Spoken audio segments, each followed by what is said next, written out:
Until the beginning of December, life on the banks of the Don seemed quite tolerable to us. Even when the great Russian river was completely frozen, life continued to go on as usual. From time to time there were sluggish skirmishes here and there. Sometimes artillery was turned on. At night the enemy sometimes made sudden sorties. But by mid-December the scattered night attacks became much more intense, often turning into short, furious battles. We began to realize that the Russians were preparing a massive offensive. The 35th Army Corps was located on the river bank. It consisted of the following units: German 298th Division on the left flank, Pasubio in the center, and Torino on the right flank. We officers knew that the section occupied by Pasubio was 35 kilometers long and believed that this was also the case for the other two divisions. The 30th Army Artillery Brigade, in which I served, consisted of 3 battalions. We had the old 105/32 guns, which had seen World War I, as well as fairly modern guns, the 149/40 and 210/22. At that time I was the Chief Observation Officer of the 61st Artillery Battalion of the 80th Infantry Regiment Pasubio in Abrosimovo on the Don. Our assumptions about the impending Russian offensive were constantly confirmed. The rather shabby Byelorussian division opposite us was suddenly replaced by a fresh unit consisting entirely of Uzbek and Tatar recruits. Very soon the first defectors appeared in our location. They spoke with one voice about a grandiose offensive being prepared. They were small, narrow-eyed men with yellow, wrinkled faces. Descendants of Mongols from Genghis Khan's Golden Horde, they could hardly obey the brutal discipline demanded by their Russian commanders. At the interrogation, one of the deserters said, showing his scars as proof, that the comrade officer usually, instead of calling a soldier by name, came up and whipped him in the face. They were poorly dressed and armed. Apparently they were considered nothing more than cannon fodder, that is, material of no value whatsoever. They did not even have gymnasiums, so many of them stuffed hay under the lining of their overcoats to protect themselves from the cold. The prospect of being captured by such people could hardly seem attractive. Subsequently, we received a command from headquarters to be on the alert.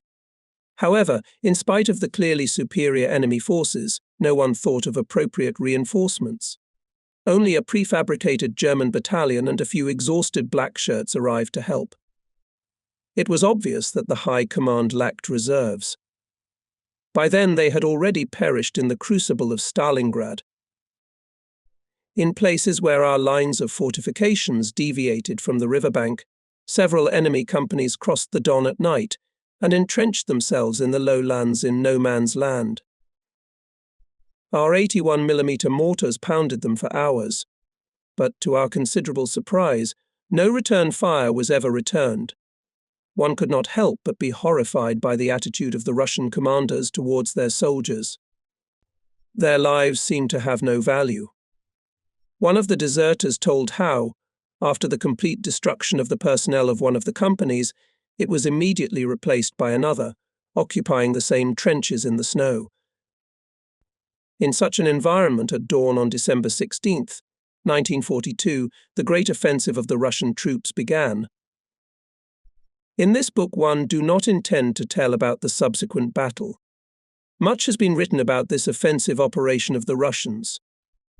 I will only say one thing: in the evening of December 19th, Division Pasubio, with the participation of the Black Shirts and a number of German units, were still defending, although we retreated a few kilometers. It was only a few hours later that we received an order from the German command to withdraw to Meshkovy to try to salvage what was left. The order surprised us very much. Since the division had no fuel at all, it meant that all equipment had to be abandoned. My 61st Battalion started moving about 3 o'clock in the afternoon. In winter in these latitudes, the daylight hours last only 8 hours, so although it was quite early, it was already beginning to get dark. Our meagre supplies of diesel fuel and gasoline could be enough for no more than 10 to 20 kilometers. But still there was no hope to start the trucks at our disposal, as they were designed to run on diesel fuel at temperatures not lower than 20 degrees Celsius. At the same time, the tractors had gasoline engines and started almost immediately with a deafening roar and crackle. After a while, we gave up trying to breathe life into the dead trucks and set out on foot. Major Bellini led the way. Behind our very motley column were soldiers from the 3 batteries who had no place on the few remaining vehicles. They moved in line with their officers. Many of them, regardless of rank, were wrapped in blankets. We destroyed nothing, obeying Major Bellini's categorical prohibition. Of course, it was a pity to abandon property and quite serviceable equipment. We did not know what was ahead of us, and whether we would ever be able to return here. Pretty soon we realized that the ordeal was just beginning. We moved silently along the snow-covered road. The few trees, silent witnesses of the most dramatic moments of our lives, seemed completely black against the white snow. The frosty air burned our weathered faces. No songs were heard around, and no bluish smoke rose from the chimneys sticking out of the dugouts. We were leaving the places that had become so familiar. Major Bellini put me in the rear of the group accompanying the command. This was undoubtedly a sign of trust, though it did not please me. The fact was that from the beginning of the march I had felt a growing pain in my right hip. I knew that if it intensified, in a few hours I would not be able to walk. Being in a rather difficult position, I felt and appreciated the touching devotion of my soldiers, not those who were part of the observation and liaison groups under my command on the Don. They were all new recruits who had just arrived from Italy and immediately got into combat. No, I am talking about the veterans of the 2nd Battery, with whom we had a lot of experiences together.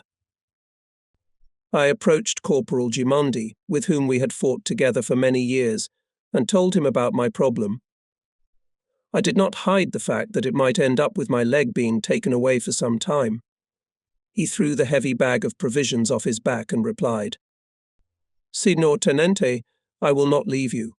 If we get out of this mess, we'll be together. If not, well, then together too." The guy stayed with me for hours, until I felt I could walk without difficulty. Later, Corporal Giuseppini took his place beside me. This sharp, even perhaps gruff middle-aged man, the commander of the gun crew, watched my condition anxiously and calmed down only when he was sure that I was all right.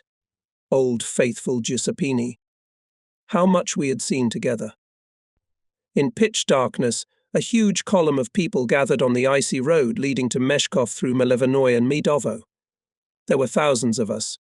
Dark figures stretched along the white road that twisted through the endless snow-covered steppe. In the crowd of people could be seen several sledges pulled by Russian horses, all sorts of homemade carts, and quite a few motorcycles. At the crossroads, the major ordered the column to turn right towards the positions of the 62nd Battalion in order to later, if possible, to join with it. But it turned out that the 62nd had already left, abandoning its 12 guns. This was the first case of panic I encountered during the retreat. We noticed that the bolts on the bolts of most of the 12 abandoned guns had their strikers in the firing position. Marveling at other people's thoughtlessness, we spent some time retrieving them and throwing them farther into the snow. Back on the road, we soon saw one of the guns of our 2nd Battery. Apparently, it had skidded while driving on the slippery road, and the gun had driven off into the ditch. A man was lying under the wheels as a shapeless pile of dark rags on the blinding white snow. Together we pulled the gun back to the road, and the tractor rumbled on. Once again we joined the endless column of people and vehicles stretching southward. About half an hour into the march we entered Gettrade, a small village where our rear services had been located. It was now deserted. A tall brick building, the only one among the shabby thatched log huts, was burning, colouring the night sky with a scarlet-red glow. From time to time something exploded in the flames, and then bright columns of fire burst up above the blazing fire. This was our ammunition depot, which had been set on fire before the withdrawal, so as not to leave it to the enemy. As we passed by, there were several powerful explosions in succession. Apparently the fire had reached the boxes of grenades. Most of us instinctively pulled our heads into our shoulders and ducked. Those who were closer to the fire fell into the snow. Being in JIT trade, we began to realize what we were doing could hardly be called a retreat. It is the truest kind of escape. Panic-stricken abandoned equipment, sleds, crates with a wide variety of contents could be seen all around. Sacks, blankets, tools, clothing, weapons of all kinds, including machine guns, dismantled mortars, were lying everywhere. Such a bleak picture we observed for many kilometers. Several roads from different directions converged in Gitrade, but only one led south, and it was literally jammed with people. Up to now we had been moving in relative order in columns of 3, with an officer in front of each column, followed by 3 batteries, in which we officers with difficulty, but also managed to restore order. But now everything was mixed up. We were joined by infantrymen from other units, unfamiliar black shirts. Some of them had participated in the battles on the Don, where they had lost all their comrades. We continued to move forward, stubbornly trying to maintain order, so it went on until 2 o'clock in the morning. But before Medovo we were stopped by a stream of people going in the opposite direction. The road ahead turned out to be cut by the enemy. But all in order. The formation as such no longer existed. Major Bellini no longer stopped every half a kilometre, as he used to do to check whether the soldiers were walking in 3s. Several officers, including myself, followed him at the head of the column. Next to me walked the faithful Gimondi and Giuseppini. All along the way I had a feeling of anxiety. Will we be able to get out of the encirclement, or would we be trapped? True, the other officers believed that the latter would not be the case, and the soldiers were not explained the situation at all. Therefore some went calmly, blindly relying on their father's commanders, while others were beginning to panic. Personally, I held a rather pessimistic view of our future, but even it was incredibly far from the horrifying reality that awaited us ahead. It was only much later that I was able to understand how events had unfolded. For 3 days, the Russians were conducting a massive offensive in a wide area about 40 kilometers west of Pozubio through the front of the 2nd Army Corps, where the divisions Ravenna and Koziria were located. From the east, they were joined by additional forces that broke through the front of the 3rd Romanian Army 100 kilometers away, before the Russians faced the task of closing the ring. Behind the front line of the Romanian army lay Stalingrad, surrounded since November 23rd by the largest enemy forces. And further they had to deal with the German troops in the Caucasus, which were now in an extremely unfavourable position. Thus, it was not just a difficult situation on a separate section of the front. The entire southern front was falling apart. And we went on. Several times at crossroads we managed to notice small wooden signs with the inscription Bellini. The arrows indicated how to get to the positions we had already abandoned. Often the signs were knocked down and were lying next to the posts, sticking out of the snow. And all around there was a snow-covered steppe with no end in sight. Lonely trees spread their bare, ice-covered branches, which had become very fragile in the terrible frost. Somewhere in the distance, lights flickered on and off. I whispered a prayer. The Lord must be on our side, especially in this time of hardship. I asked for his help and hoped for it with all my heart. We had been walking for hours. We had left Malevinoe behind us. It was bitterly cold. I think that the thermometer column dropped to 20 degrees below zero. But we tolerated the unusual weather relatively well. I exchanged a few words with Major Bellini and Junior Lieutenant Zanotti, adjutant to the commander. The latter was an undergraduate chemistry student, drafted to the front from the University of Milan. Like me, he was 21 years old. Zanotti, a typical boy from a well-to-do family, carried his sleeping bag with one hand in the manner of a suitcase, and with true Milanese courtesy informed everyone of his confidence that we would be safe in the very near future. Our chart officer Palazziano took part in the conversation, as did Lieutenant Candela, the doctor, Lieutenants Lugarezzi and Carletti of the 2nd Battery, and Mario Bellini, the major, who had lived 8 years in Somalia, found the Russian frost absolutely intolerable. But he did not show it, tried his best to raise the morale of his subordinates, constantly joking and laughing at the danger. God only knows how hard it was for him. We knew that when he was at the positions he tried not to leave his shelter, being unable to bear the cold. In the meantime, the pitiful remnants of fuel that we had managed to get were running out, and the vehicles belonging to our brigade, one after the other, stopped on the side of the road, along with their cargo. Unfortunately, we left a lot of them on the road. There were also enough guns abandoned by our artillerymen, huge 149/40 and 210/22 together with tractors froze motionless. The crowd flowed around them like annoying obstacles. My heart literally burst as I looked at the state-of-the-art equipment, all at once turned into piles of metal. How much effort and money was spent on it. How hard it came to my native Italy. And now I had to give up everything to fulfill the orders I had received earlier. Often there were carts with infantrymen in them. Their horses were so exhausted that they could not take another step. There was an almost human sadness reflected in the large, moist eyes of these intelligent animals. I learned that Corporal Tamburini had been left behind on one of the abandoned trucks.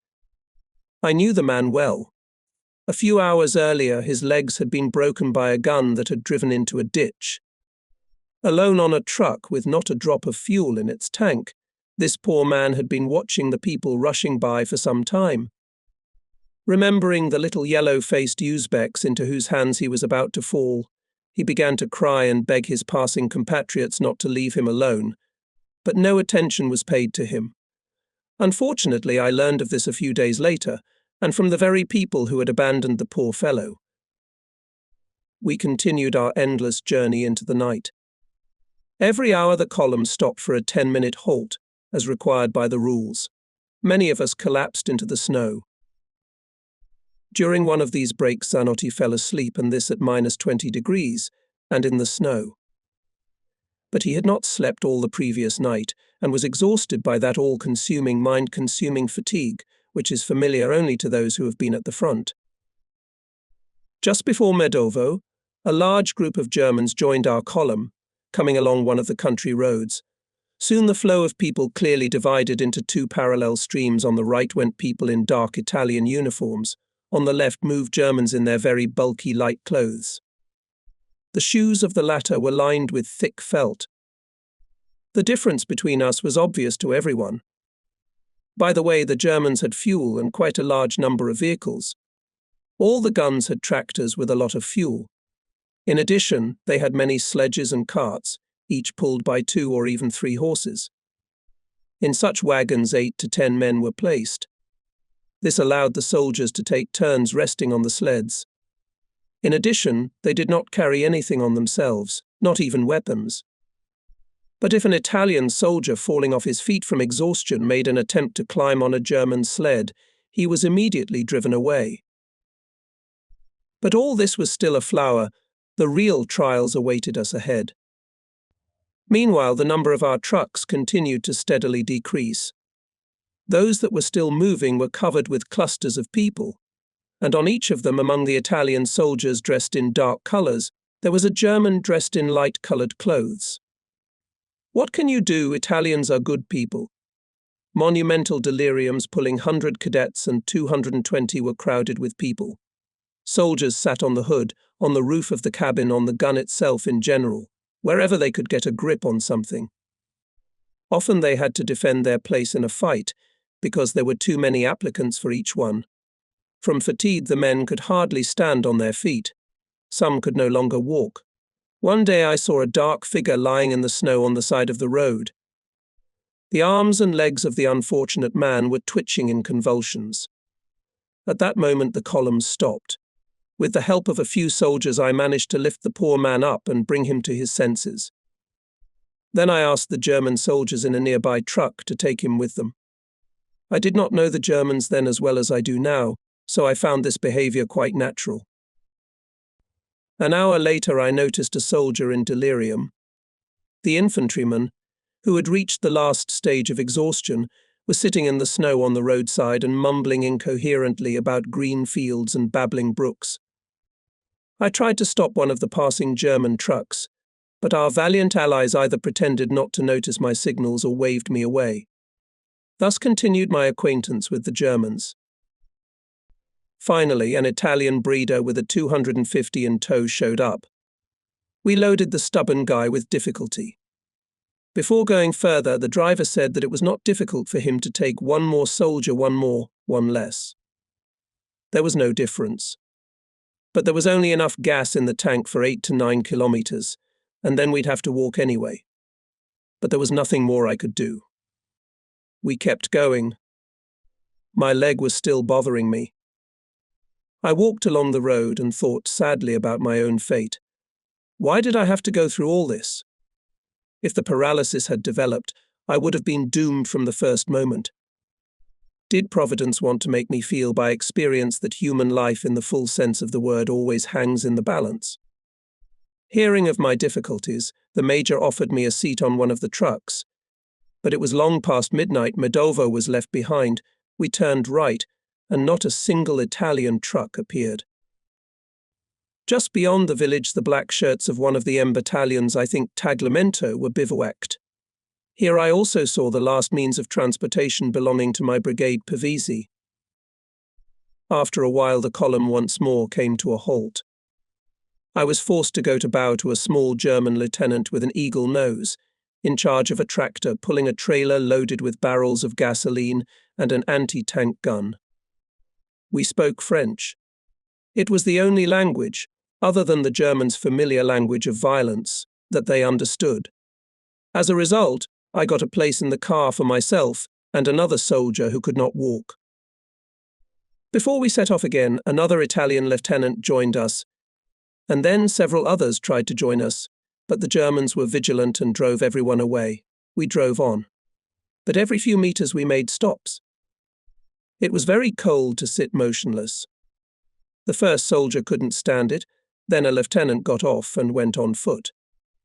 There were a lot of people who wanted to take their places, but the Germans didn't let anyone else in. Let's go. Stop. Forward again. Stop.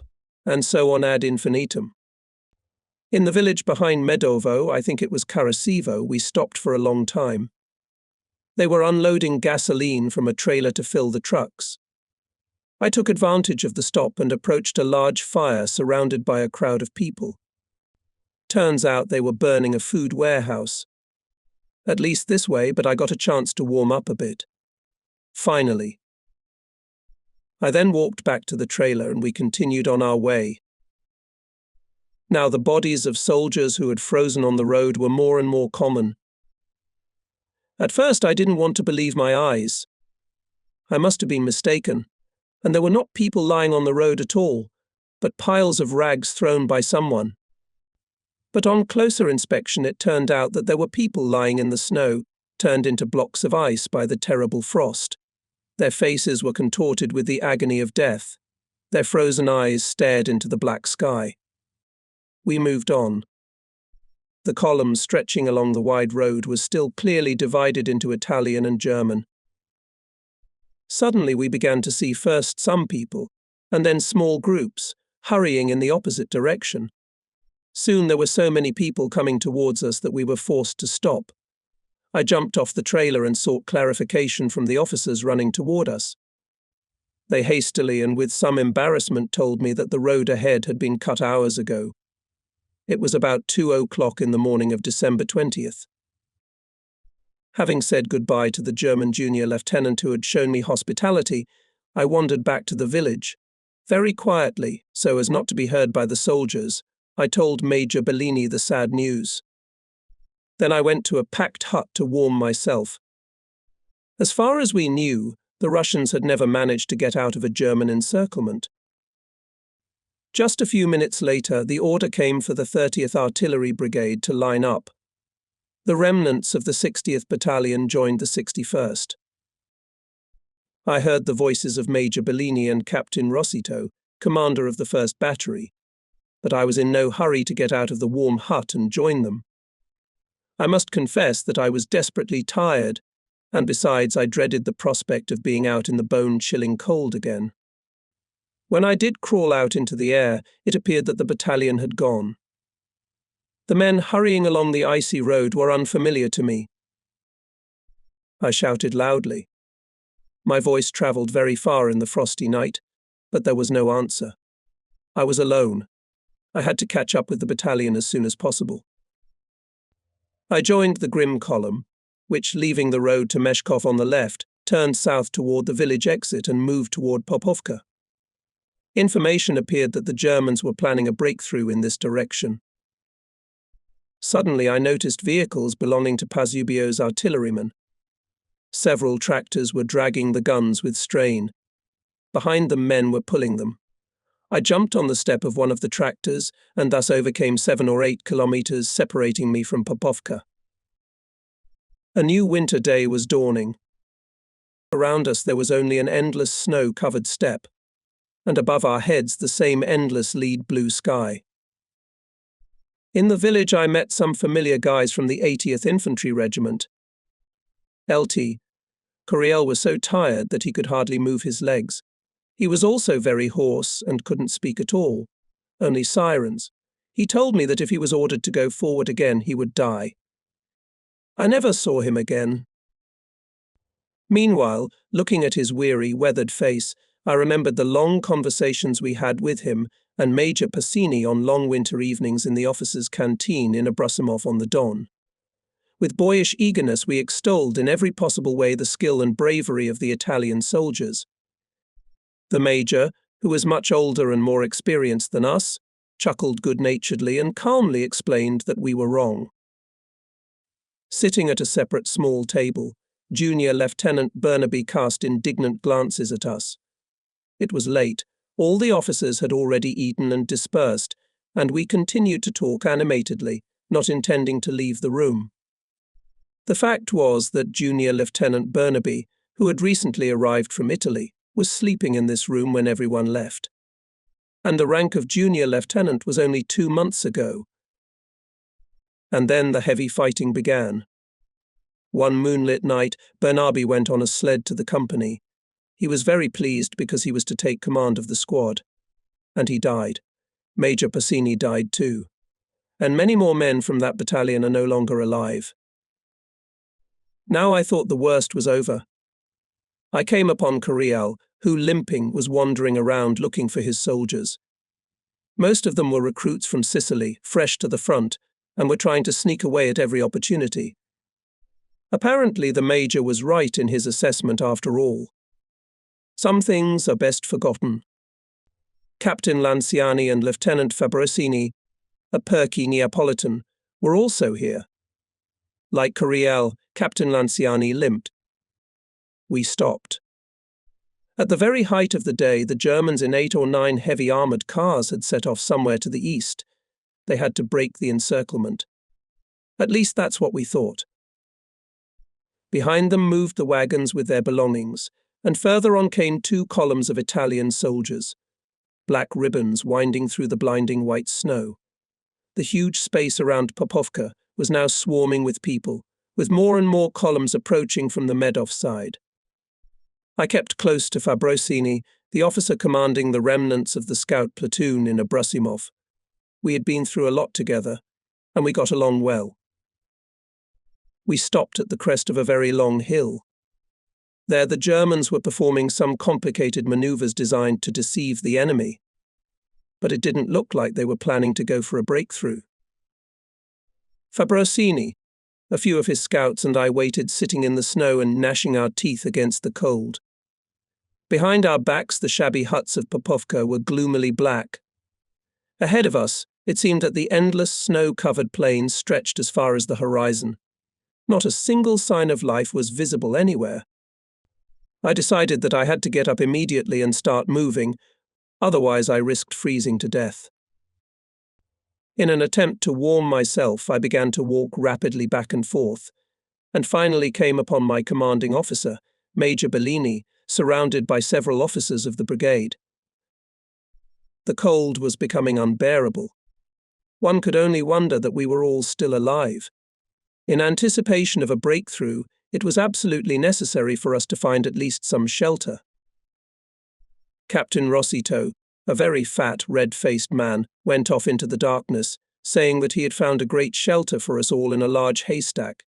We waited for quite a while, but he never came back. At last the major headed resolutely back to the village, and we followed him.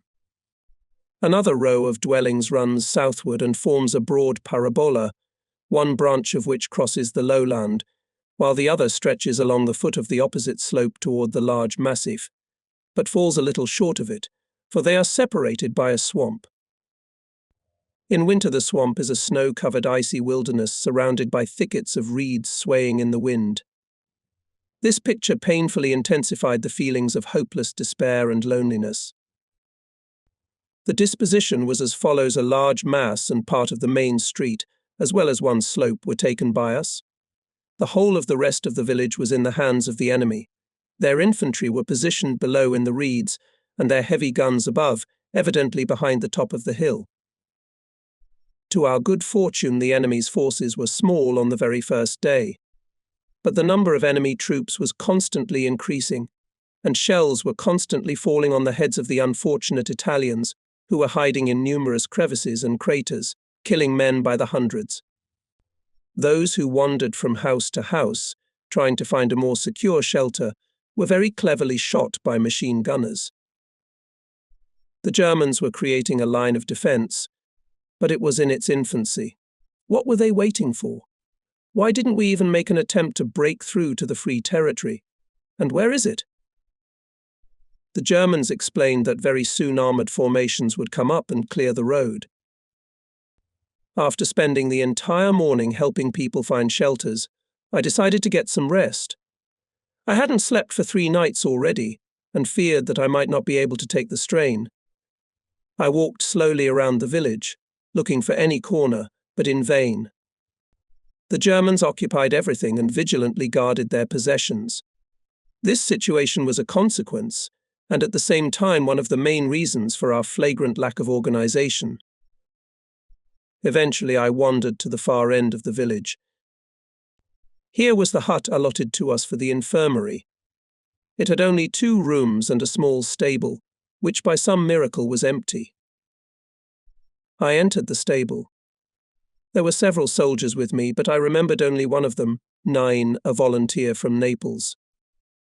I settled down on the straw opposite the entrance, placed my Russian semi-automatic rifle against the wall so that it was easy to reach, covered myself with a blanket that had become stiff from the frost, and prepared to sleep.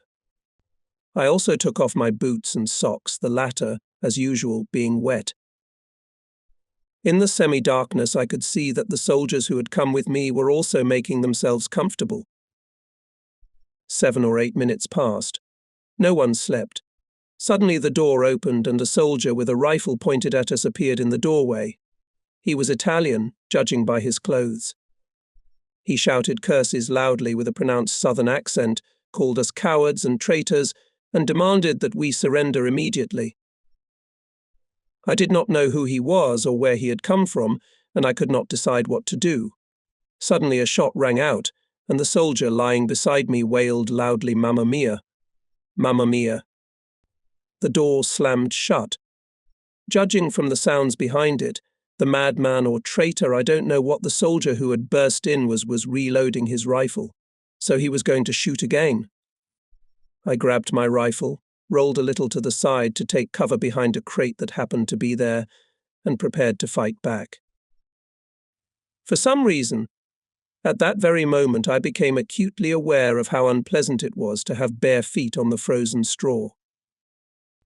The frightened soldiers sprawled nearby, some of them trying to hide behind me. One of them shouted, "Okay, we surrender," but I told him to shut up. The door opened slightly. Why? To put a rifle muzzle through the gap? I don't know, and I couldn't see very well. I remember pulling the trigger, but no shot was fired. Unfortunately, that happens a lot with war trophies. But now the moment was very bad. I quickly reloaded the rifle and waited. There was some noise outside. Suddenly the door swung open again. This time the weapon didn't let me down. I wanted to shoot past my attacker to force him to surrender. I had no doubt that this guy had shot at us a few minutes ago. But the man jerked to the side, and the bullet hit him in the back. He went down with a groan. As I looked at his face, I realized he was clearly out of it. Unfortunately, too many soldiers in hellish conditions are the first to have their sanity impaired. We carefully lifted the wounded man and carried him to the infirmary, where there were at that moment several Italian and German soldiers, and quite healthy.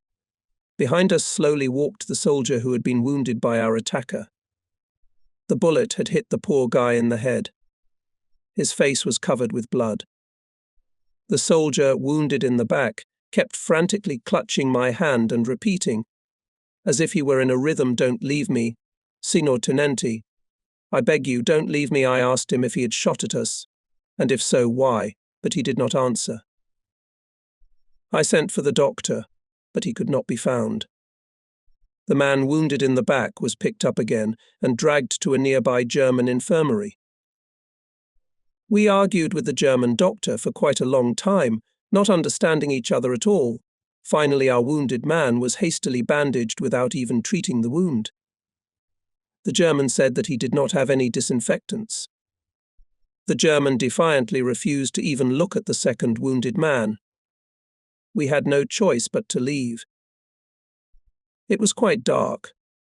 I was exhausted, I was falling off my feet. But the terrible day was not over yet. There was only one bed in the only warm room in the Italian infirmary. I was going to put the wounded man on it. But when we entered, it turned out that the sleeping place was occupied by 2 or 3 German soldiers. I politely asked them to free the bed for the wounded man. There was no response. I raised my voice. The effect was the same. Then I grabbed one of them by the arm, pulled him off the bed, jerked him to his feet and pushed him against the wall. The German was silent. I tried to do the same with the other one, but he was much less compliant. He snatched a grenade from his belt and very expressively demonstrated throwing it straight at my head. The other Germans in the room grabbed their weapons. My gun appeared in my hands. For a few moments, no one moved. The Italians cowardly retreated toward the exit. Only one of them stayed by my side. He frantically whispered in my ear that I did not know what monsters the Germans could be, and begged me not to mess with them. I miraculously managed to get out of the hopeless situation alive. Thinking of nothing else, I exclaimed in broken Russian, "I am an officer and a gentleman. I will not get my hands dirty. I will speak to your officers." They seemed to understand only the word gentleman, which impressed them. Naturally, I spoke to the officers but got nowhere. In the end, we put the wounded man on a bench in another room. It was very cold there, and besides, it was blowing mercilessly from the breaches in the walls. At one moment, when the unfortunate man regained consciousness, he gave me his wallet, begging me to send it to his family, of course, if I should survive. He also asked me to tell his loved ones that he died with thoughts of them and God. I tried my best to cheer up the wounded man, but when I asked him again if he had shot at us, he again did not answer. I never got an answer to this question that tormented me. We arranged the second wounded man here, covering the hole in his skull with a sock. We had no other dressing material. We went outside. In the darkness, we could hear machine gun fire. I felt like I was about to die of fatigue. Somewhere out there in the dark sky was the abode of God, and I, small and insignificant, stood on the sinful earth. It was very cold. I wanted so much to remain human. I went back to the frozen stable. I should have gotten some sleep after all. Sighing, I crawled under the blanket, which now felt like sheet steel. A few hours later, I was awakened by a soldier. He shook me insistently by the shoulder and repeated, "We never saw Captain Rossito again." Later, I heard that he found a bottle of cognac in an abandoned German truck, and, not thinking anything from the cold, in a few gulps drained it to the bottom. So he never knew that we had left Popovka. We entered a hut from where we could hear Italian speech. Indeed, there was a large group of black shirts there. Suddenly, explosions rumbled around. The enemy opened fire on the column. It was obvious that since the Russians were firing mortars, they were somewhere nearby. But where? No one could answer that question. I must confess that at that moment we were not particularly interested. We were so stiff that the possibility of at least a little warmth occupied us much more than all the enemies in the world. Unfortunately, my stay in the warm hut was too short. The major ordered me to go in search of Colonel Casas, commander of the 80th Infantry Regiment, to receive instructions. I had only to sigh heavily and walk out into the cold again. It seemed to me that many hours passed before I finally found out that the colonel had established himself somewhere on the hill west of us. We had already been there and witnessed the utter confusion. A great many soldiers from all sorts of units were crowded together in one place, not knowing what to do. It was well past noon. I noticed that some units were leaving the village again. The senior black-shirted officers I met on the way informed me that a breakthrough was now imminent.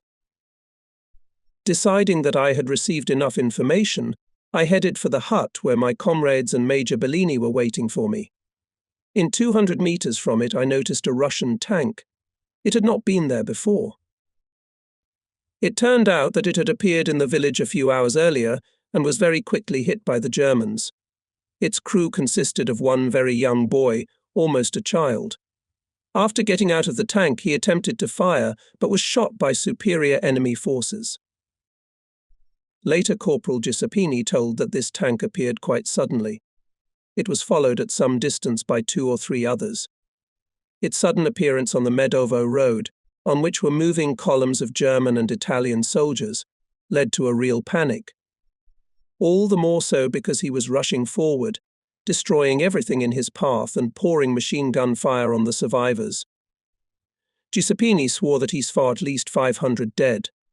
True, the organizers of this bloodbath did not survive their victims for long. I could not help but admire the neatness and precise organization of the Germans. Even in the prevailing chaos everywhere, they managed to provide anti-tank defense of the village.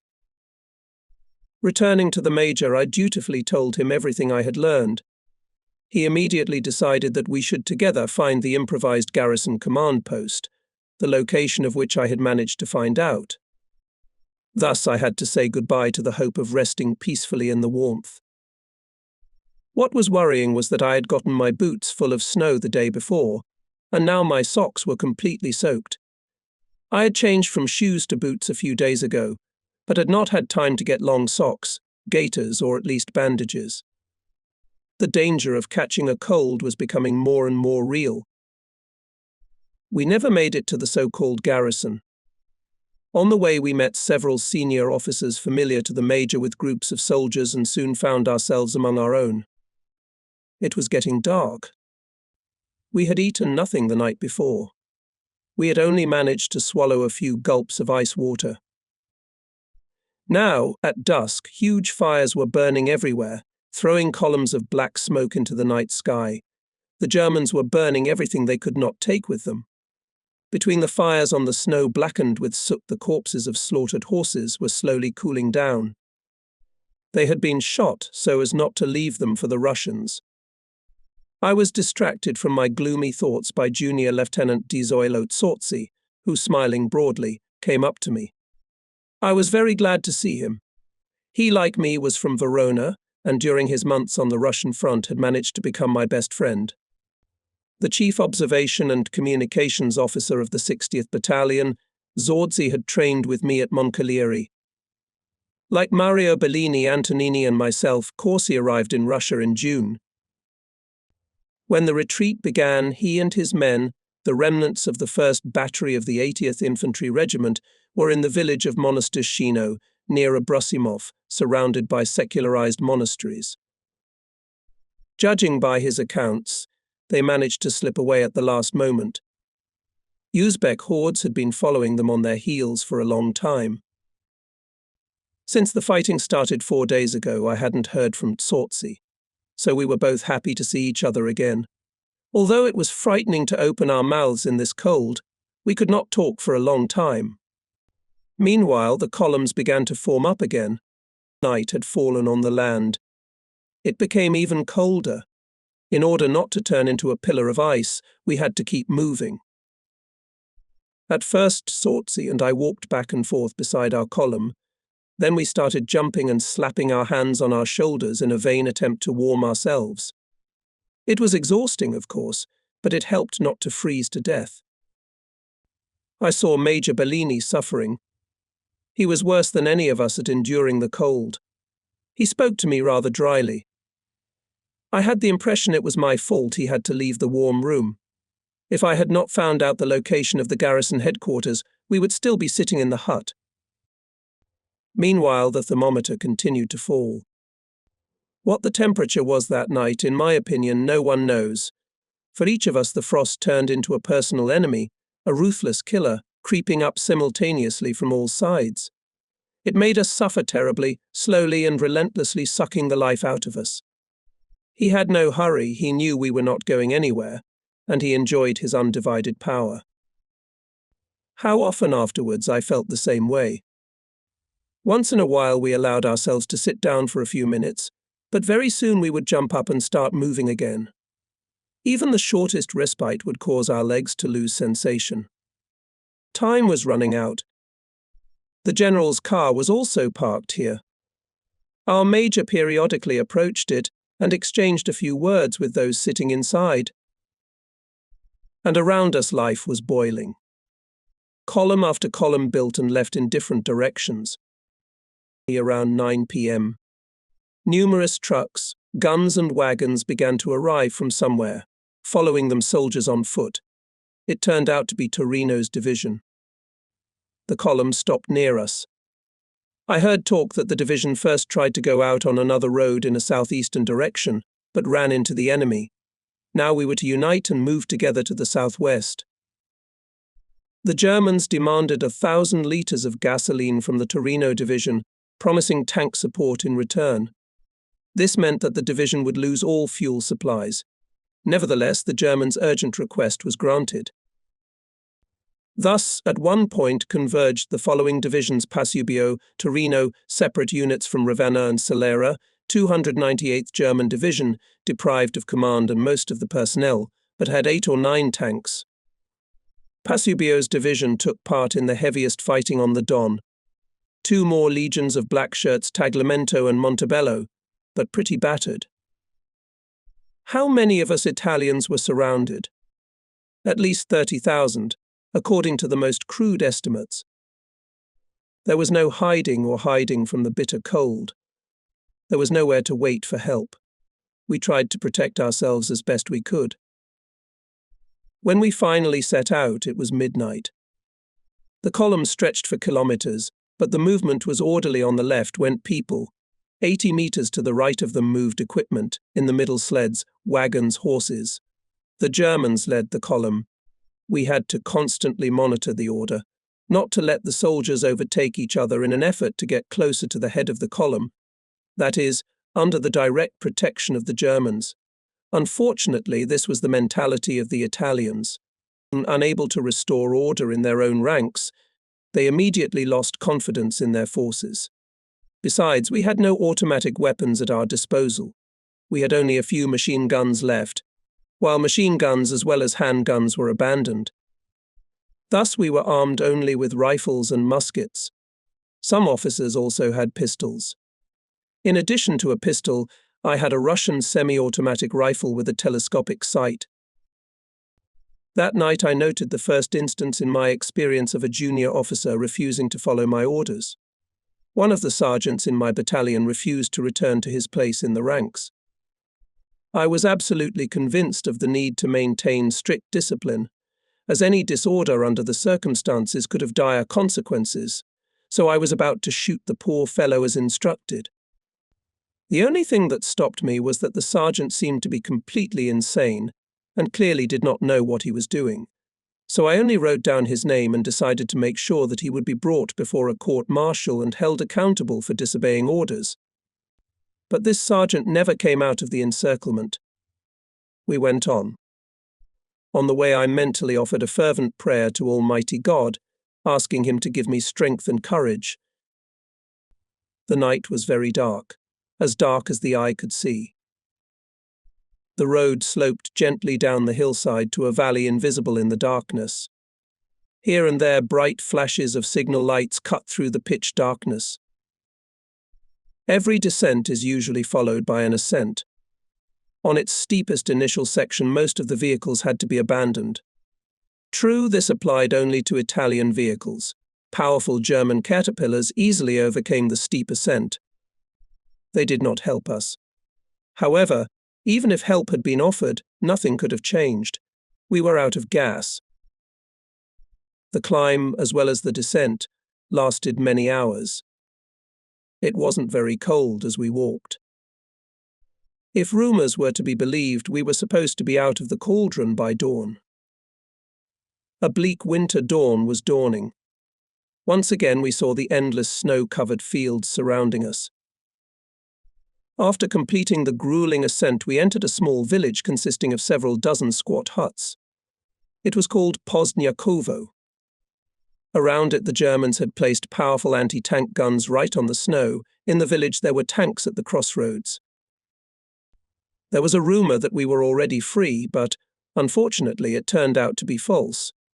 Moreover, it quickly became clear that we were not only still in enemy territory, but we had also entered an even more dangerous part of it, near which tanks were concentrated. We could only grind our teeth in despair.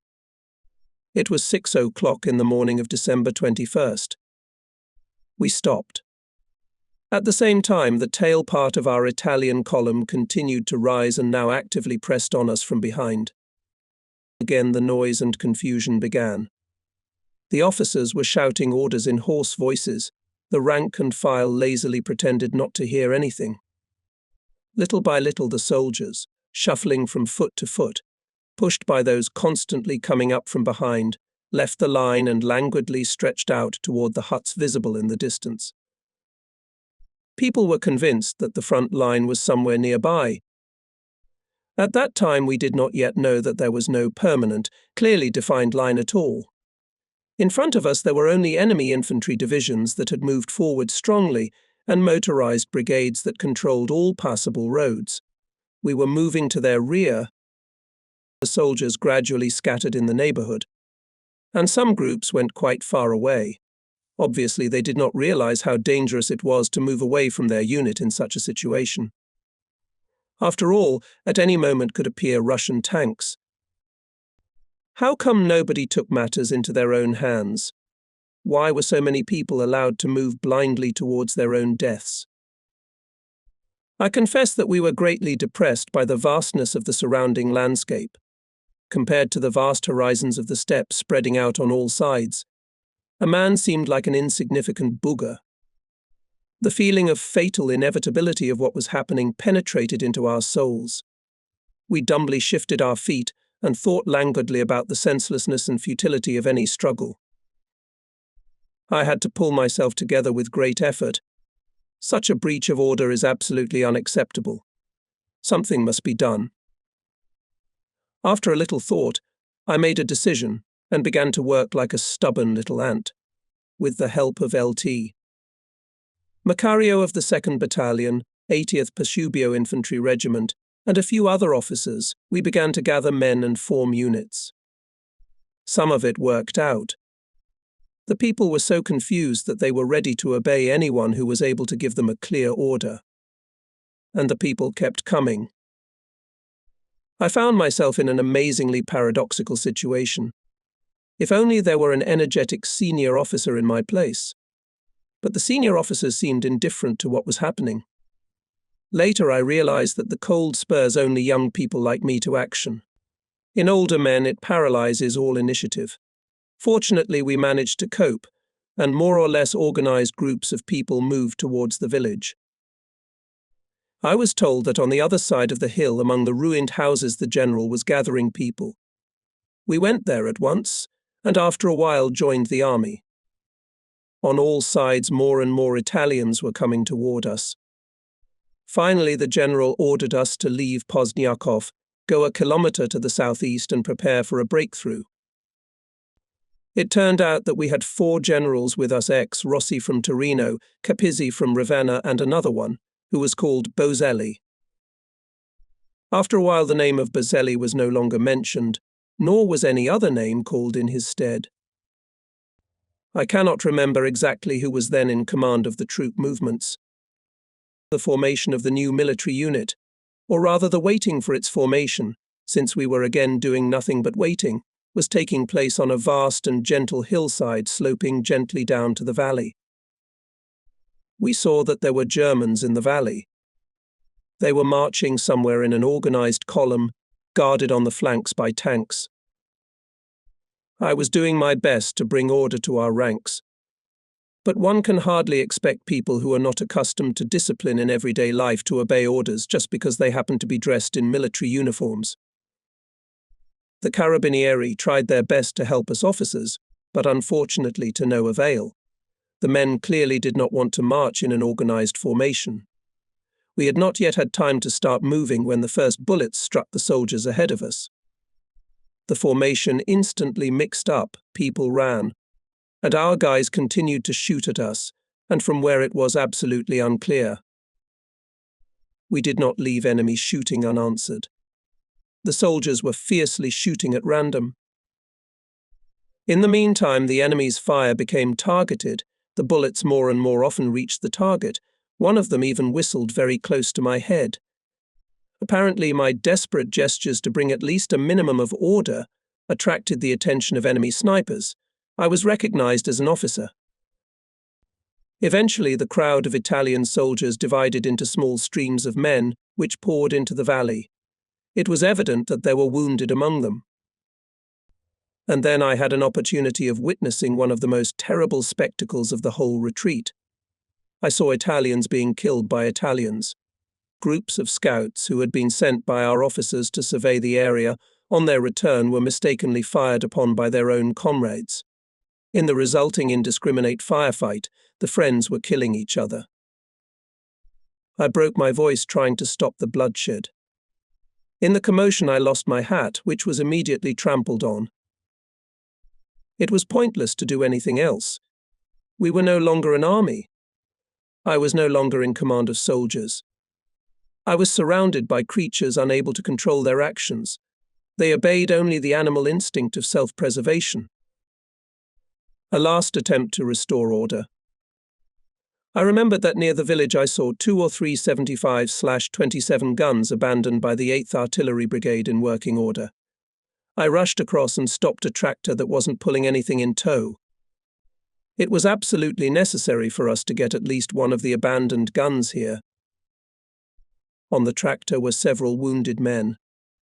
With despair in their eyes, they began to beg me not to make them go to get the guns.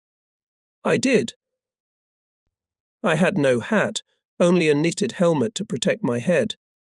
But I had no choice, so I ran down the slope, pushing the crowd to and fro. When I reached the road where the Germans had recently passed, I saw a Neapolitan named Adalberto Pelliccia, a junior lieutenant in the 201st Artillery Regiment. He was standing right on the road beside a tractor with an anti-tank gun in tow, and looked quite calm. I was glad to meet him. We had known each other for quite a long time, but it had been over a year since we had seen each other. The joy of meeting him was mutual, and we greeted each other with pleasure. As far as I understood, he had been here for more than one day, along with several platoons of Italians and Germans. He outlined to me the situation as he understood it himself. The Russians were only 20 kilometers away, if not less. Behind them were the Germans, and even farther away was freedom with the help of their tanks. The Germans had organized a corridor for us, and were still holding it, despite the pressure from the Russians. There was only one conclusion to be drawn from this: a few more hours of travel and our torment would be over. I came away from Pelliccia with my spirits high, though somewhat puzzled. Officers of all ranks were trying unsuccessfully to restore order among the soldiers. Pensive, I walked slowly through the trampled snow. From behind I heard the noise of engines, and I saw that I was being overtaken by Italian trucks with soldiers. Following them came a guzzi in which, besides the driver, there was only one soldier. Without objection, even treating me very respectfully, they put me in the truck. Climbing into the truck, I had no idea what an incredible race awaited me. The driver was obviously obsessed with getting as far away as possible, at any cost. He was driving so fast that we were in danger of flipping over or hitting someone at any moment. With great difficulty I managed to slow down the soldier who had lost his head from fear, but not for long. We began to be shelled with mortars. I could not determine where the shells were coming from, but judging by the frequency of bursts, I realized that only one gun was firing. It was probably mounted on one of the hills surrounding the valley, from which the terrain was clearly visible, for it was clearly aiming at the points where the rivers and streams of people were flowing together. Now, nothing could stop our driver. Risking his life every second, he raced along the snow-covered slippery road. We safely passed the zone of mortar fire. On the snow-covered road, it was not always possible to notice deep holes, so we had to climb out and push the stuck vehicle out several times. I looked anxiously at my occasional travelling companions and could not tell if they were shaking with fever or fear. Meanwhile, the road went uphill, which became steeper and steeper. At some point our car stopped. Without thinking long, the driver jumped out of the cab and literally flew up on a passing truck. We saw him safely sprawled on the tarpaulin and looked at each other confusedly. Neither I nor my travelling companion knew how to drive. We had to walk the rest of the way. Remembering Pelliccia's story, I was sure that in a few hours I would be safe. On the way I saw more and more figures stretched out in the snow. These men were still alive, but so tired that they could not move on. They looked at us with envy and despair. After all, we were still on our feet and could walk. I tried as best I could to encourage those who had fallen, to help them get up and go on. We are so close to the end of the journey. It's only a little bit left. An endless snow-covered plain. A foreign land. Yeah.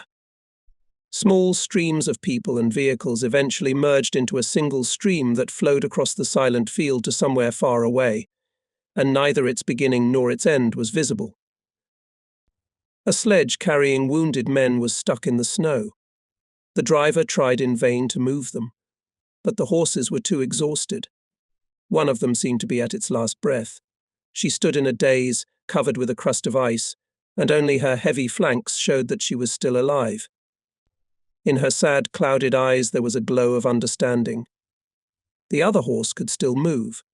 It even tried to pull the heavily laden sled, but it had too little strength left. I walked on, trying not to think about the poor wounded men who were going to freeze on the side of the road in the very near future. I walked alone, wrapped in a blanket. Perhaps the size of the column had changed. It had lost some weight. By noon I reached Tiko-Zhuravskaya, a pretty village, in the centre of which was a very beautiful church, though it too had been turned into a warehouse, like all the churches I had seen in Russia. The village was situated at the foot of a low hill. As I entered the village, the first thing I saw was a truckload of wounded that had broken through the wooden fence of the road and fallen onto the icy surface of a frozen stream. Evidently, the cause of the accident was a mine explosion. A little farther away in a small area were 2 or 3 other trucks with wounded men, also abandoned. One of the wounded had managed to get out and was now waddling slowly toward the road, holding out his arms to us and crying for help. The rest of the trucks were silent. I gritted my teeth and walked on by. I made a brief stop at a well, next to which stood a crane made of thin trunks. I was very thirsty, but the German who followed me told me to get out because he had to get his horse drunk. I moved on toward the exit of the village. After a while I passed a German lieutenant who suddenly shouted to me in Italian, "Only wounded men can ride on the sled. No luggage." I had only to be surprised and go on my way. But when I left the village, I immediately realized what the German meant. I saw a sledge loaded with boxes, bales and sacks, on which 2 soldiers, apparently from the south of Italy, were sitting. In them I recognized at a glance the beggarly inhabitants of the slums, who in their peaceful life had nothing, and now by chance had come into possession of some property. They would not part with it for anything in the world. At the same time, the exhausted people were sitting on the roadside without strength, silently awaiting death. I made the driver stop and scolded him sharply, and heard in return that he should mind his own business and not meddle in other people's.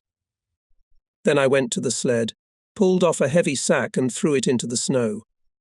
The driver attacked me with fists. He threw me aside, returned the sack to its place and climbed back on the sled. I involuntarily took up my gun. Should I really shoot him? All the existing rules, as well as my own sense of duty, said that I was obliged to use the gun. But I had already seen too many dead Italians and could not bring myself to increase the number myself. And then, why should I kill an unfortunate man who had seen nothing good in his life? Confident that we would all soon be safe, I decided not to shoot. But when our endless journey was over, I would wait and see if the wounded were loaded on that sledge, and if not, I would surely hand the Southerners over to the authorities. Judging by the hunted looks of the boys, they realized perfectly well that I wanted to shoot. Apparently they realized that they would not have time to use the guns themselves, because I would shoot faster anyway, so they made no attempt to grab their rifles. But I let them go in peace, which I regretted many times afterwards. Unfortunately, it was not a few hours' journey to our position, but days. Weeks. I never saw those sledges or those soldiers again. Still, I was obliged to use my weapon, even if the unfortunate driver had to be loaded on the sledge as the first wounded man. I am still convinced that it was out of numerous manifestations of weakness, such as mine, that the ruinous mess in which we found ourselves was formed. On the roadside lay a half-frozen dying German. German sleds and trucks passed by, but no one stopped. We walked on. I looked into the distance until my eyes hurt. The head of the column was disappearing somewhere over the crest of the hill. I sincerely hoped that on the other side were our positions. But when we too were on the opposite slope, it became clear that all that lay before us was a flat, gentle descent, followed by another rise. It was a roller coaster. We went up and down 6 or 7 times that day. By the evening I felt very tired. I was still lucky that I was able to ride the car part of the way, curled up on the front bumper. But after a while the car stopped, tailing a long string of vehicles of all kinds. I jumped off and walked again. People were silently crowding in front of the frozen column of vehicles. On both sides of the road stood 2 German anti-tank guns. The terrain ahead seemed lifeless. Everywhere, as far as the eye could see, stretched white desert. In the distance we could hear the noise of battle. The Germans explained why we could go no further. There was a tank battle going on up ahead. Enemy tanks had cut the way for the column, and now German tanks were trying to re-establish the corridor. After half an hour there was silence again. We were allowed to move on. There was a rumor that somewhere nearby our captured a village. Now we were walking along the edge of a wooded area. Several soldiers fired a few shots in the direction of the forest for no apparent reason. Others followed their example, and in a few minutes quite a number of men were firing passionately into innocent trees. It was quite obvious that there was no one in the forest. No matter how hard I tried, it was beyond my power to stop the senseless firing. The soldiers were unwilling to realize that by so doing they might attract the attention of the enemy. A German soldier who had accidentally joined our ranks shouted something indignantly, but no attention was paid to him. Unfortunately, I must admit that in front of us were no longer soldiers, but a disorderly crowd of frightened, completely demoralized people. They were guided only by their own instincts and did not want to listen to the voice of reason. They wanted only one thing to get out of the trap and were ready to achieve this goal at any cost. They were willing to do anything to escape the white silence and find themselves in familiar surroundings among friends again. Of course, strict order would have made it easier to achieve the common goal. But this was understood only by the officers. Many of us honestly tried to impose discipline, but even at the cost of our own lives, we had no way under those conditions to prevent disorder. How can you forbid a man who has had nothing to eat for days to look for any food? How can you condemn a stiff soldier who is looking for a warm place to sleep? And how can you explain to a man who is running back and forth along the column and waving his arms, hitting others, trying in vain to warm up, that it is necessary to walk calmly in line, and if the column has stopped, to stand still? Impossible. Everyone blamed the Germans for our misfortunes. It was because of them we had no fuel. Besides, they, unlike us, had fuel and food, and their uniforms were not much better than ours. How not to feel dislike? Behind the forest, the endless snow-covered plain began again. The road suddenly became wider. Judging by the tamped snow, tanks had passed through here. Here we saw a huge number of anti-tank guns, and next to the massive German ones there were small Italian ones. They were awaiting the approach of the enemy tanks, almost from where we had just come and from where the men were still pulling up. We marched on. It was getting dark. All the vehicles had stopped again. We waited for darkness to overcome a stretch of road shot at by unseen Russians. I crouched on the mud fender of the truck with the wounded. The state in which I was, perhaps, could no longer be called fatigue. It was more than that. We were all kept on our feet by sheer nervous tension.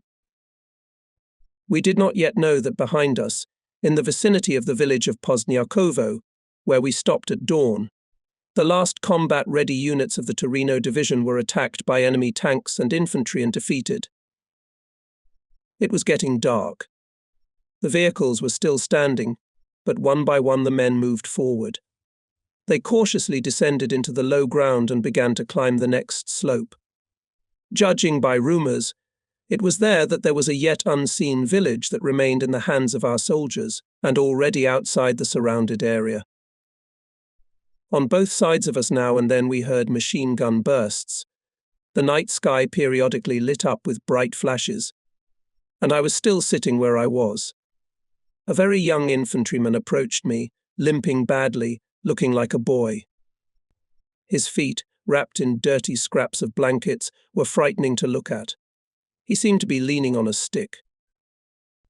The boy was crying, saying he was in great pain and begging to be let on the truck.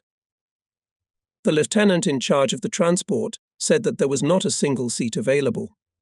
Then the infantryman began to beg me to give him my seat, so that he could rest at least a little.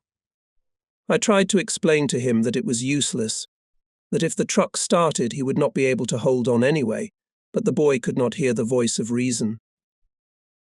I realized that I was being extremely selfish, but I didn't give up my seat to the kid. I guess my soul, as well as my body, froze and lost sensitivity. For a while I followed the departing limping figure, feeling remorseful, but then I turned away and decided to think about other things. Staying motionless, one could freeze very quickly. And so it was. Soon I felt that my soaked feet were turning into chunks of ice. Then I resolutely jumped down on the snow and walked again. A soldier attached to the other wing joined me. He said his name was Karnagi. On the way it became clear that he knew the area well, as he had been here many times on assignment from his commanding officer. He immediately told me his version of the situation, which was that we were sure to be safe before dawn. It is not necessary to recount our conversation, if an exchange of brief remarks can be called a conversation at all. I had not slept for 2 nights, and the third was coming on. I hadn't had a crumb in my mouth for 2.5 days. But the worst of it all was still the cold. I was so cold and tired that I could hardly think. At the foot of the hill on the road I saw 2 more frozen soldiers, to whom no one paid any attention. The human river flowed past, indifferently skirting the unexpected obstacle. I managed to attach one of the two to the sled with the wounded. The other remained on the road. Suddenly my friend Mario Bellini caught up with us. He had been looking everywhere for Lieutenant Trives without success. The latter had arrived from Italy only a few days ago, and Bellini had been assigned to look after the inexperienced kid. An hour ago they lost each other in the crowd. Looking ahead, they never found each other. Together with Carnegie, we walked slowly up the slope. Soon we entered a village. On its outskirts stood massive wooden buildings at a considerable distance from each other. The Germans leading the column halted. I approached one of the officers, introduced myself, and asked him to outline the situation. He answered lazily and obviously reluctantly, slowly grinding his words through his teeth. He said that there were Russians around the village, and that we would have to break through either in the direction in which we had moved before, or a little to the right. But we can expect that the enemy resistance will be minimal. Where's the front line? Somewhere around here. After receiving the information, I returned to Carnegie, who was sitting in a group of soldiers. Minutes seemed like hours. The frost was unbearable. The nervous tension, too. To relax a little, we occasionally exchanged meaningless words. A machine gun rumbled from the crest of a small hill nearby. The Russian machine gunner was diligently pouring fire into the darkness in all directions. The Russians, like the Germans, do not use ammunition sparingly. One of the German tanks, lined up at the edge of the road, fired in the direction from which the cues were coming. There was a pause. Then the machine gun spoke again.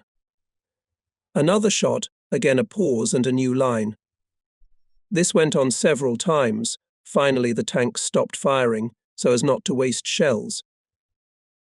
I think the Germans fired armor-piercing shells, which exploded in the ground and did not cause any harm to the brave machine gunner. Suddenly, on the slope from which we had just come and up, which our soldiers were still climbing, we saw white flashes illuminating the people running towards each other, and heard loud shouts, "Hurrah! Hurrah, Savoy!" Soon the shouts ceased, and here and there shells began to burst in the village. It didn't bother us too much. We had already gotten used to the mortar fire. In the end, Carnegie and I decided to look for some shelter. There was no way we could stand the bitter cold any longer. The helmets that covered our faces near our noses and lips were completely iced over, turning into cold masks. We had to get some sleep, preferably indoors, but if we couldn't, a haystack would do. It turned out that all the less or less suitable rooms were already occupied by Germans, who would not let us in, threatening us with guns. I soon lost sight of Carnegie. I do not know how long I wandered from hut to hut, but after a while I met 3 officers who furnished me with information which I immediately and unreservedly believed, because in my heart I feared something of the kind. They told me that the Germans were preparing to break through the encirclement, leaving their Italian allies to their fate. I decided to stay awake so as not to miss anything, and started wandering around the village again. I was surrounded by unrepresentable village houses. Some looked a lot like stables, others more like human habitation. Some were burning.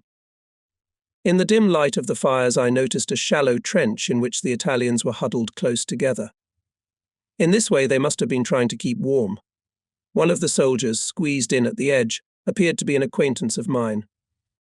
He pointed to a group of men lined up in the distance and said that it was one of the legions of black shirts who were preparing for a breakthrough with the Germans. Thus I was not alone in thinking that the Germans were planning a breakthrough without putting the Italian units on notice. I advised him to be on the alert, keep his eyes open, and warn the others. I walked around the village for a while, meeting some people. But they didn't ask me anything, and I didn't ask for advice. Finally, I came upon a burning hut and settled down close to the fire. It was December 22nd. Houses were burning all around. I was burned more than once, but at least I got warm. During those terrible days, I realized what a close connection there is between life and warmth. I even managed to take off my shoes, dry my socks a little, and warm my feet. But even though my eyes were closing from exhaustion, I could not allow myself to fall asleep. I had to watch the movements of the Germans, so as not to miss the moment when they would withdraw and leave us to our fate. Perhaps for a moment I forgot myself, and the faces of friends, acquaintances, and my soldiers flashed before my mind's eye. I knew that some of them were gone, others had been captured, and some of them, like me, were now walking in the same endless column. Would we ever meet again? Actually, in my heart I was glad that I had just been transferred from the 2nd Battery and was assigned as an observation and liaison officer. Under my command were new, unfamiliar to me soldiers. If I had stayed in my old unit, together with the old men, I would never have allowed them to break the order, would not have allowed those who could walk to leave the weaker ones to die. I would have demanded that the men obligatorily carry all their personal weapons, and they would certainly have obeyed. That is, the hardships would have fallen to my share considerably more. Ashamed of this selfish thought, I felt tears running down my cheeks. It was the first and last time I cried. After spending about an hour in the blessed warmth, I pulled on my boots again and stood up. I had no doubt that the Germans had already left, so I headed resolutely to the foot of the hill, to where I could see the black shirts marching. And I began to gather the men myself. People from all different parts of the village met in the village. I wanted to organize them and lead them to follow the Germans, who, most likely, had already broken through and came out of the cauldron. In all, about 500 people gathered.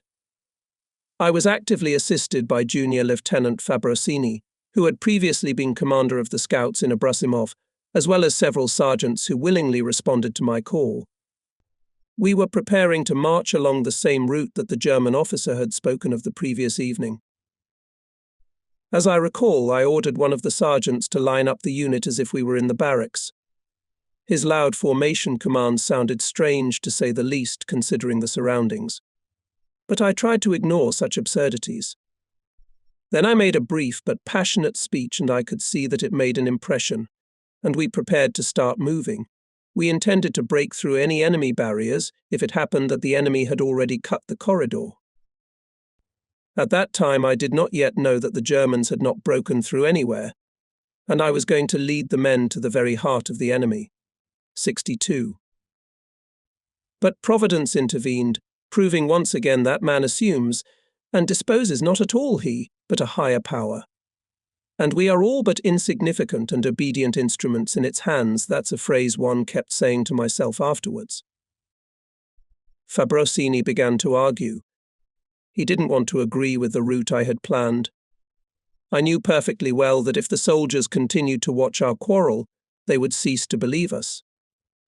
But Fabrosini showed a completely incomprehensible persistence and continued to insist that we must take a completely different route. So a lot of time passed, and to no avail. And then an unfamiliar Italian major appeared and offered to place the company I had assembled at the disposal of the general, as the process of forming a command was underway. I did not really understand what this meant, but I did not object. In the end, the men we had gathered with difficulty blended back into the unorganized crowd. I was anxious to cling to some shore. With a few officers, we went into a dilapidated hut abandoned by the Germans. We could well have used it as an infirmary. But soon I was once again convinced of the uselessness of any initiative. All my suggestions turned out to be nothing more than a breath of air. So I shut up and left the hut. It was dark.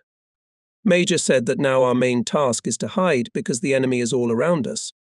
So I spent the next few hours helping groups of men find suitable cover. The next 3 days were to be remembered forever. They were the worst days of my life. We were near the village of Arbazov. Subsequently, the few soldiers of the 35th Army Corps who managed to survive called this terrible place Valley of Death. In Italy, almost no one had heard of it. But it was here that we had to fully feel and understand the horror of war. Only we, who survived that bloody meat grinder, could tell about the Valley of Death. At first, in fascist Italy, these stories were told in frightened whispers. Then, when the country began to fall apart, they had already lost their former relevance, became less interesting. This is human nature under the influence of circumstances. Insignificant events can become the talk of the town, while those of paramount importance can be forgotten. For this reason, I decided to write this book. I want everyone to know the sacrifices you have made, my dear brothers. I want your terrible death, my beloved compatriots, not to be forgotten, to be remembered and honored by your descendants. I hope that I will be heard, though my voice is weak and my soul is empty. The day came and evening replaced it. We had no food. Meanwhile, the people were arriving by the thousands. More and more columns entered the village, and though it was quite large, it soon became crowded. All the huts, with the exception of the one set aside for the infirmary, were reserved for the Germans. Even our generals had to skirt in their cold automobiles. Arbezov is in a large oval-shaped lowland between two hillsides. At the foot of one of them, I think the northern one, is a large mass of huts standing quite close together. A little farther up the slope and to the east of it are numerous shanties, at first huddled together, and then the distance between them gradually increasing, as if someone had scattered them in disorder. On the other side, to the west, a long row of huts stretches along the road. It rises up the slope with it, and there, on a neat, level ground, stands a small mass of houses,